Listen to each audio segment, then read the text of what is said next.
Jason here from Bohemia Bees. We're going to show you how to make a really cheap frame cart. This is a cart you can use during your spring or wintering, really, when you're trying to store frames. Sometimes you have a lot of frames around your shop, and the best thing to do to keep the wax moths off them is to keep them in, really out in the daylight, and trying to store them away. During the main spring and summer activity, you want to be able to hang those frames out. But this is just a basic cart that I'm going to show you how I'm going to build, making just using 2x4s and a regular dolly cart to roll it around. But first step is really just to measure out your frames. We're going to have 4 rows of deeps, and we're going to also have 6 rows of mediums, and then you'll see them how we put them on the slots with the rails.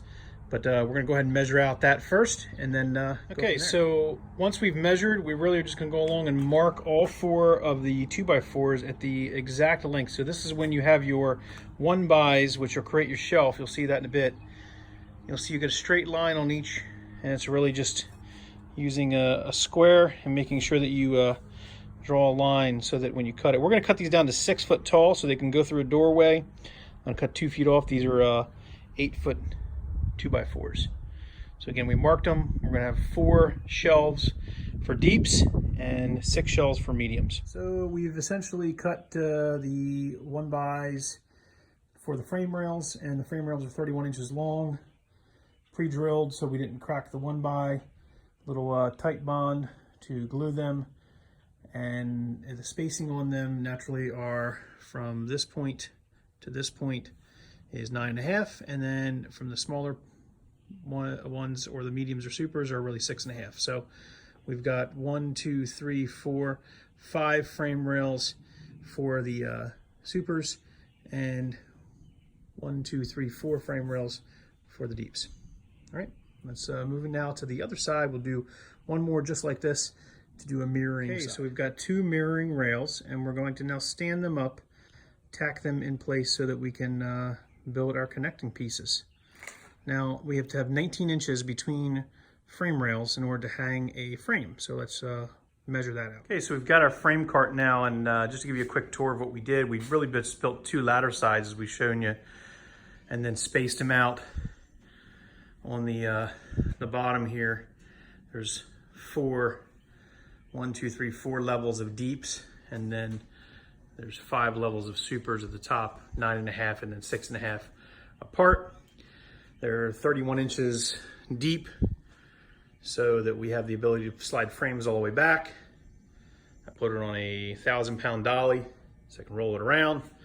Stood them up, framed it up tight, and eventually I want to put some screen framing around it so I can close it off. A little door on the front. You can slide frames all the way back. Let's see how this thing works. So this is the cart loaded up, and as you can see, we've got, again, 4 rows of deeps and 5 rows of supers or mediums. And each row, this is not fully loaded, I just want to give you perspective of how it all laid out. Each row can fit 22 in a row, so approximately 88 deeps and approximately 110 super frames will fit on top. Naturally, you would not want to store this full of honey. These would want to be drawn combs that have been extracted if you're using this as your wintering cart. And I'll do that. I'll put some screen doors or wrap this in a screen, or I'll close it off so that I can potentially use this as my wintering cart. But that's how I put a quick, cheap frame cart together. This makes a lot easier for you to be able to store your frames. They slide real easily on the frame rail. You can see all the way back and go all the way back. Put the frame here, and they set right on the rail. There we go. Nice little quick cart. Shows you how it's built. If you have any questions or about the measurements of this, just give me a quick message on the comments below. Subscribe to the channel. Continue to like and share and follow us, and we'll keep learning about the bees every day. Thanks for watching.